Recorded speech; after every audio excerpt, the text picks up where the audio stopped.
Hello, I'm the Nostalgia Critic. I remembered so you don't have to. Well, there's no doubt about it. Theme songs played a huge part in our childhoods. They were fun, clever, enjoyable, and catchy as hell. In fact, a lot of these songs still stay hidden in the darkest corners of our memory, just waiting for inopportune moments to spring out of our heads and ruin our concentration. So, that's why today, I'm paying tribute to the top 11 best nostalgic songs ever. Why top 11? Because I like to go one step beyond. So, sit back and enjoy the top 11 catchiest nostalgic theme songs.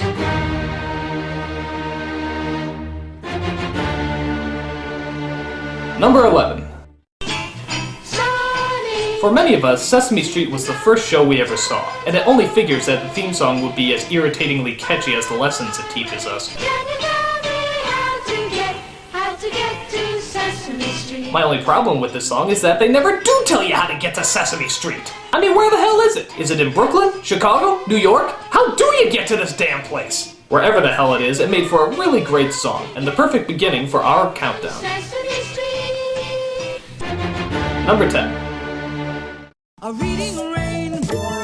God, I hate this song. I think most people do, but it doesn't matter. Once you hear that obnoxious synthesizer in the opening, you're gonna be humming this crap for the rest of your life. What is that thing anyhow? Dude, if every book played this song when I opened it up, I would never read again. Still, you can't fault the song for being so damn catchy, or the fact that it was the only show that actually made us want to read books. With that said, Reading Rainbow is the perfect placement for the number 10 spot. Number 9.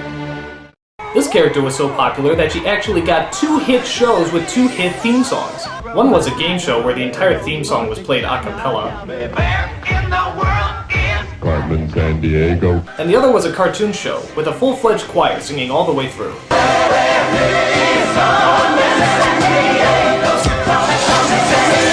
I think the game show one is a little bit catchier, but the cartoon deserves an honorable mention. And when you're doing a show that's trying to be educational, you sure as hell better write something that our short attention spans can remember. Whichever one you like better, Carmen Sandiego definitely knew how to keep a good song in our heads. Number 8. Fuck yeah! Not only did this show have a great song, but it also had a kick-ass opening as well. I mean, look at that animation. How can you not be hyped after watching this opening? With the rock guitar, female singers, and fast-paced beat, Thundercats had us all ready for action. In fact, maybe it did it a little too well. I mean, as soon as the show started, the characters never moved like in the opening. I mean, look at this. They're barely moving a muscle. Do something! Nah, well, with that said, the opening song did a great job of hyping us up. So good that we didn't even care if the opening was better than the show half the time. Mixing great animation and great tunes, Thundercats is easily the perfect combo. Number 7. Alright, as much as I hate this show, I have to admit I really do love this theme song. It was the only thing I ever looked forward to whenever this show came on. And when the song ended, so did my tolerance for the show. But let's face it, it's a cool song, with its fast pace, kick-ass guitar, and lyrics that are pretty easy to remember.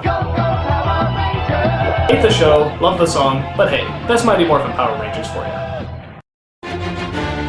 Number 6. Ah yes, you can't think All-American without thinking G.I. Joe, and their song was the keen, essential American theme. It was big, triumphant, and one of the few theme songs that actually had counterpoint melodies, which means you always needed another kid to help you sing it. This is back in the day when the worst terrorist we had to deal with was Cobra. God, I miss Cobra. When he threatened us, it was funny. When the real terrorists threatened us, it's just creepy. But when we heard that victorious theme, we all knew we'd be okay. Why? Because G.I. Joe is there! G.I. Joe! G.I. Joe, a real American theme song. Number 5. Another song that practically seemed all-American was Transformers. True, the guitar was great, the theme was memorable, and the animation was cool, but by far the best part was hearing that robotic voice say, Jesus, I could hear that all day. Oh, and don't think we weren't pissed when the song wasn't in the recent live-action movie. I saw people actually wait until the end of the credits to hear the song. What'd we get? Nothing. The fucking sequel better have the song. In fact, you could probably use that for good marketing. You could actually call the film Transformers 2, yes, this one actually has the theme song. I guarantee ticket sales would go through the roof. Why? Because this song is that fucking good. Transformers, it's more than meets the ear. Number 4.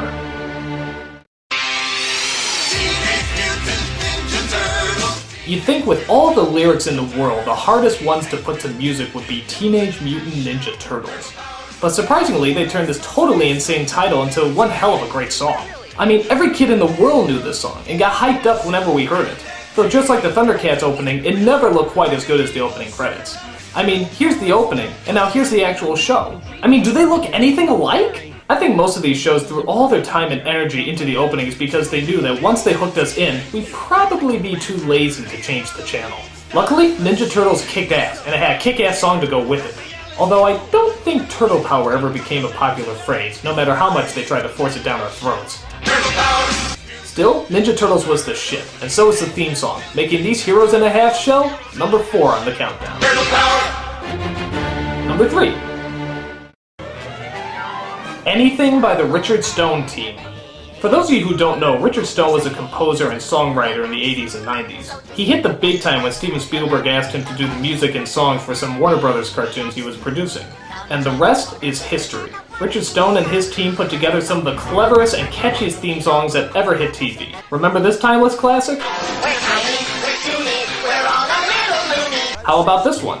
Come to Tasmania, come to Tasmania. And of course, the always popular The Pinky and the Brain, yes, Pinky and the Brain. Stone's team didn't just do theme songs, though. They did all the music for the shows. Every little melody, every musical segue, and the only song in the world that actually made you want to learn geography. United States, Canada, Mexico, Panama, Haiti, Jamaica, Peru, Republic, Dominican, Cuba, Caribbean, Greenland, El Salvador, too. I mean it, everyone tried to learn this song but could never get it down. Anyone that made you actually try to educate yourself without you even knowing it is doing something right. Sadly, Richard Stone lost his life to pancreatic cancer in 2001, leaving a legacy of great music behind. Luckily, he is survived by these incredible tunes. With great music, fantastic lyrics, and ingenious writing, Richard Stone's team is more than eligible for the number 3 spot. And now our song is done. Number 2. Talk about a song short on lyrics. The Inspector Gadget song has a total of 5 words in the entire thing. Inspector, Gadget, Go, and Woohoo. And yet they still managed to make this one of the catchiest songs that children ever heard. So how can a song with almost no lyrics stay fresh in our heads for so long? I don't know. It just does. While the opening credits are great, it's the closing credits I always look forward to. Because that's where you hear Dr. Claus say, I'll get you next time, Gadget. Next time. and not forgetting. The whole song kind of sounds like an 80s computer booting up, but for some reason you can't get enough of it. It's a weird love-hate relationship you have with some songs, kind of like Devo. I mean, you know it was really weird, but for some reason it always stays in your head. Why? For whatever reason, Inspector Gadget isn't leaving us anytime soon, and if you manage to forget about this song right after you hear it, consider yourself dehumanized. And the number 1 catchiest nostalgic theme song is... God damn this song. From the minute you hear it, it is never gonna leave your head. This song tormented so many children I can't even explain. You think you're trying to answer the questions on your math test, but nope, all you're thinking about is... You think you're playing basketball with your teammates, but nope, all you're thinking about is... You think you're about to achieve enlightenment. The pearly gates of knowledge are opening up, and all the secrets of the universe are about to be revealed. But no! All you're thinking about is... It will never leave, it will never leave. It's like an addiction. You think you're over it. You think, I only know a few lyrics of the song. What is it? Life is like a hurricane here in Duckburg. Race cars, lasers, airplanes, it's a Duckblurg. Might solve a mystery or rewrite history. DuckTales woohoo. Every day that I've been making DuckTales woohoo. Tales so daring, you can do DuckTales. Danger lurks behind you. There's a stranger out to find you. What to do is just grab onto some DuckTales! Woohoo! I mean, once you hear it once, it will never, ever go away. And you wanna know what the creepy thing is? I think this show stayed on the air strictly because of the theme song. I mean, think about it. What do you actually remember about this show? I remember Scrooge, his nephews, a pilot who crashed a lot. And that's it! I don't remember a goddamn other thing about this show. This show literally kept bringing us back simply because of the song. It is that powerful. So now that you've heard the catchiest nostalgic song of all time, tell the people. Warn them. Don't let them hear the song, because once it gets into your head, it buries its way into your brain, festering until it blooms into a gigantic ball of human waste that'll eat you alive! Warn the people! Warn the people! I'm the nostalgia critic. I remember it so you don't have to.